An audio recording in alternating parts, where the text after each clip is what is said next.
So, remember this thing?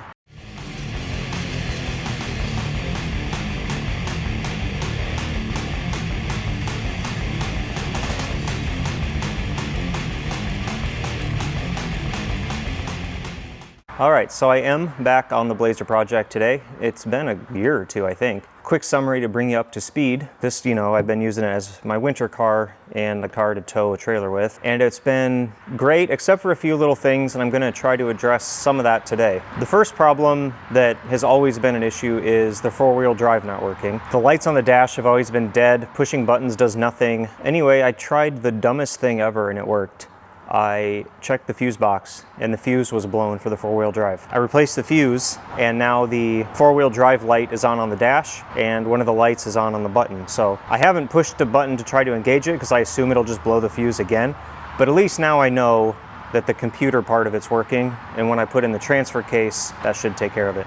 The Blazer only left me stranded once in the last winter. We got a ton of snow one night. I got to work okay, I got home from work okay, but it was when I came into our driveway, it hadn't been plowed yet, and I just got completely stuck, just like high-sided. Couldn't move because the snow was just deeper than the bottom of the car. I don't know how much four-wheel drive would have even really helped me at that point. What I really needed then was like a suspension lift. So then hopefully we just have the differentials dragging and not the entire frame and underbody. But what I ended up having to do was go out there, hand shovel an area just to park it for a day or two until they came and plowed our driveway. And this year I plan to get a plow on the front of this so I can clear my own driveway instead of relying on the guy that my dad hired, I don't know, 10, 15 years ago. I don't even know the guy's name or how to get a hold of him. So that was a fun few days that we were completely snowed in. The other thing, which I'm gonna address today, is the mouse smell. It has come back and it is just as bad as it ever was. All that cleaning I did seemed to have had no effect now. It worked great for like a year, but then after a summer with a few days like hitting 100 degrees, it just like reactivated all of it. And I have a fear that mice have moved back in. Well, it's the final days of October. We just had our first big cold snap. It dropped down into the 20s last night. So I started thinking, yeah, it's about time to start driving the Blazer again. So I just came out here with my latest insurance card and went to put it in the glove box and found a mouse nest. Look at this. Remember just last summer I had this glove box and this entire dashboard out of the car and completely scrubbed it down, disinfected, and now I have a new one. And it looks like bits of foam from the insulation I put around my heater box, so that's cool. And some little bits of black fabric. I'm not sure where they found that, if that's part of the seats or what, but there's also new turds on the seat. So I'm really excited. But what I'm going to address today is I'm going to pull out all the seats and all the carpet and all the trim again. I'm going to clean everything again. I'm going to clean the seats much better this time because we now have an extractor tool. So I can really waterlog the seats instead of last time I was kind of careful because I didn't have a good way to vacuum it out. And before I put it back together, I have sound deadening material and new under carpet insulation material. So I got pretty cheap sound deadening stuff. Some people have complained, kind of has an odor to it. I will take any odor over mouse piss at this point. I just wanted to get you up to speed, up to where we are today, so let's get to it.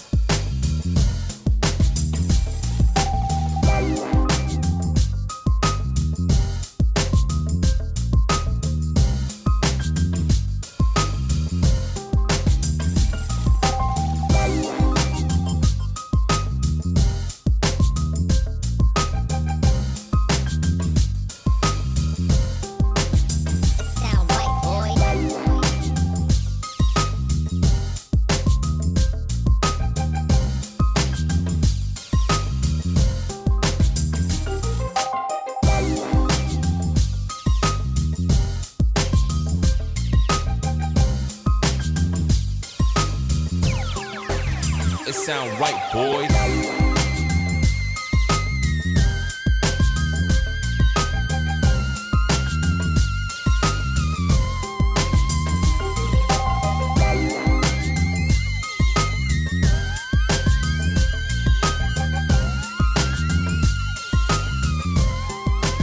Well, I definitely had some mice in here. This is where that carpet I stuck on had fallen off, and there's mouse turds on it and a mystery liquid that ran down there. Pile of leaves here that I don't think I put there.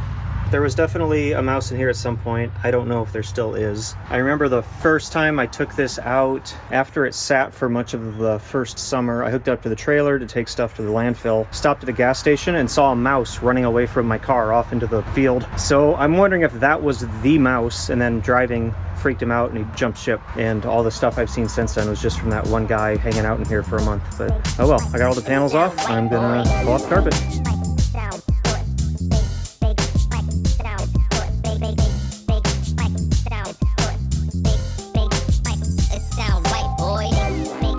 I was gonna go over real quick and show you the stuff that I ordered, and I'll put links to these in the description below. I'm not getting any kickback from it or anything, and obviously you can buy whatever you want, but since I know people are gonna start asking, here's what I got. So I'm gonna replace the padding that was underneath the carpet. I ripped all of it out and threw it away. I didn't realize at the time that that extra thickness was actually kind of important to make things line up. Like the load floor, without this insulation, there's a lip when you get to the folded down back seat.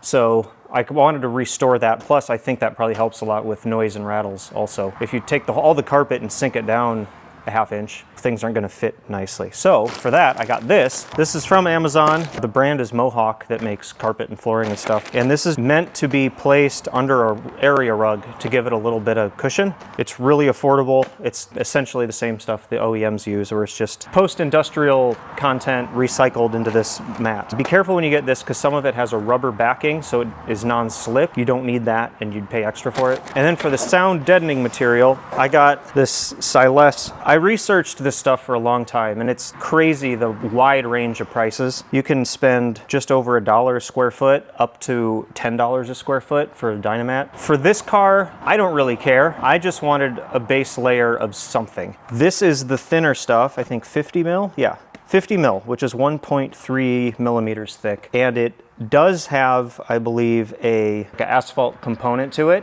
The more expensive stuff is all butyl, so it doesn't have that like asphalt smell. And as I said before, I would rather smell asphalt than mouse piss, so I don't really care about that. And this stuff was barely over $1 a square foot, and I bought a lot of it because I want to cover basically everything, at least have a pad on the backs of all the plastic panels. That seems like it'd be easier than gluing the fiber stuff on there. But I ended up buying 150 square feet of this, because I did not want to be short. I did not want to get to the end of this, run out, need one more little sheet, and I'd have to order it.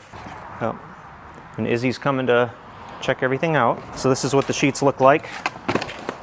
And each one of these has 50 square feet in it, I believe. So, and it does kind of smell a little bit like tar. Like if you've ever done roofing, it kind of smells like shingles. A lot of people, that would offend them. Like I wouldn't want to do this probably in my Abarth, but for this winter car, I don't care. So that's basically it. I'm gonna go take a little break, let the sun move overhead a little bit, and then I'll come back out and start installing this.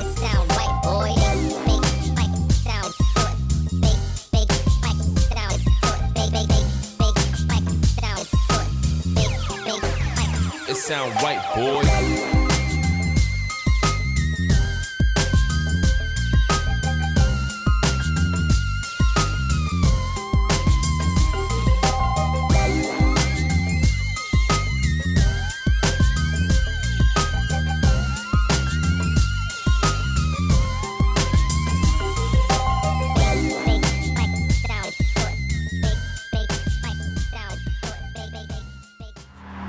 Well everyone, after that short little time lapse, I stopped the time lapse because it was going forever and I hardly got anything done. So it's now been 2 weeks since that last clip and I've worked another 4 days or so on this. And as you can see, I've got a lot done, but I'm still not finished. So that was going to be a really long time lapse. Hopefully you got the gist of what I was doing just from that first little clip. So I'm starting to put the interior back together, as you can see. I still have to clean the seats. I still have to do more sound deadening. You see I stopped there, so this panel has to come back down. But this side is done all the way up and over the ceiling. That rug padding that I put under the carpets, I didn't quite have enough. I should have got a bigger piece. You can see I have some sticking out here. But basically I just cut a strip for here, and then I put a strip across where the back seats go, and then a strip across where the front seats go. Actually, I don't even think I did a strip in the front. I think I just did 2 pads on either side of the console, and that was basically all of it. I was thinking I would flip the carpet over, cut little pads that looked kind of like the originals, glue them to the backing, but my spray can adhesive had gone bad, and my patience had gone bad. So I just kind of laid it down there, and actually I think it looks just fine. You're never gonna know with all the seats in. I still have to keep reminding myself that this is supposed to be a winter beater. At least that's what it started out as. One more little thing I did, and I'm really pleased with. I made the investment into legit molded floor mats. You know, these are kind of an investment. They're over $100 for just the pair, and I'm generally cheap. Don't like spending money on things. Look at how nice that fits. With this bump here for the transfer case, the old floor mats would always run up here, then they would crack or they would flop down. And man, these just fit perfectly. So I'm really happy with those. The other one looks just as good, but this is the trouble side. So if it's gonna be a winter tank, it's gonna have to have winter floor mats. People always say, I don't mind paying a little extra for something if it supports American jobs. Well, here you go, WeatherTech, made in the USA. And no, this is not sponsored. So that's basically it. It's going to be a hot weekend. We're about 10-15 degrees above normal right now. We're supposed to hit about 90 all weekend. I guess that's how this summer's going to go. I can't wait to see what the end of July is like. So I'll probably cut away back to a little more time lapse here, and let's get this thing wrapped up.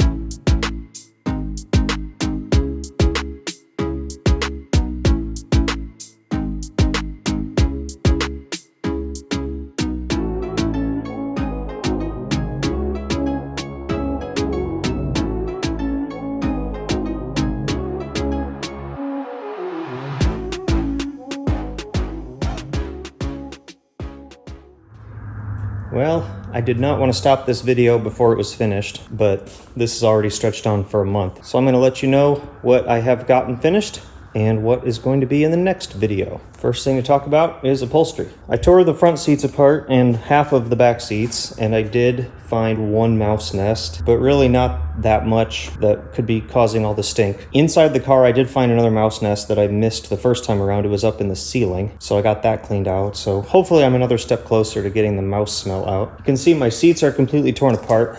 What I've done, pulled out the foams, and then totally just waterlogged them, sprayed them down with a bunch of cleaner, scrubbed them, hosed them off, and then let them sit outside in the heat to dry. All the seat covers, I just threw them all in the washing machine, a couple at a time. I don't dry them, I just hang them out here to dry. But I figured that should be better than anything I can just do with the seat still assembled. I did find the lumbar supports on all the seats are completely broken, so I'm just gonna remove them. It's not like I use them anyway, but these metal rods are snapped off. This is the passenger seat, so the tops are still connected, but on the driver's seat, the tops were also broken.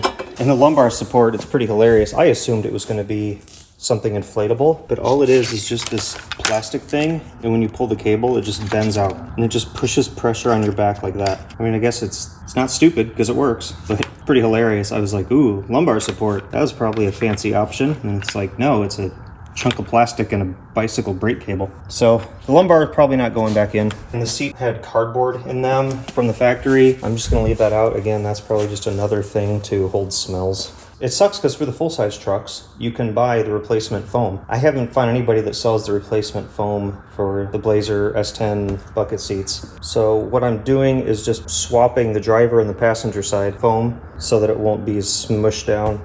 I don't think I can switch the seat covers themselves because the holes are on the different side for the controls, but that's what I'm doing. This one, the Velcro came unglued. I'll just glue that back in. So that's how I'm addressing the seats. Let's go out in the 100-degree heat. All right, so here I got more seat foams dripping. Once that's all dry, I can put the front seats back together and at least get the driver's seat in so I can drive the car. Here's the interior now. Carpet back in, new insulation in, sound deadening on all the metal panels and the backs of the plastic panels. You can see the ceiling's done. Everything is pretty much just waiting for seats to go in. Over here is another story. I'm replacing the roller. You can see it's broken. So because of that, I can't install the spring, or I can, but it'll fall right out. And then the door doesn't have the stops when you open it. It's just like totally just floppy. So that's not good. So I bought a new roller pin over the winter and managed to lose it.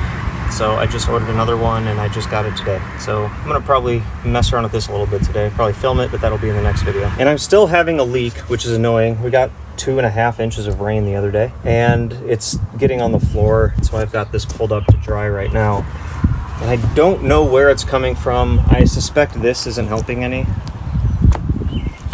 But it seems to be coming from the firewall area, not from the door area. So I pulled off all this cowl stuff.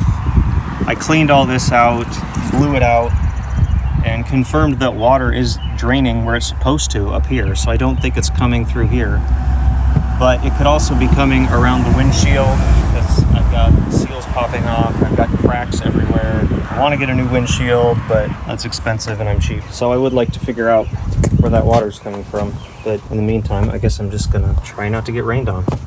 So that's my mess. Again, sorry to cut the video short. I was planning on this all getting finished in one video, but it's already been going on for a month. So it's time to get this one up. We'll see you in the next video where hopefully everything's put back together and I don't know, probably another mouse will move in and make more nests, or maybe a tree will fall on it and destroy it. Who knows? You wouldn't keep coming back if everything went well. So we'll see you in the next video. Thanks for watching.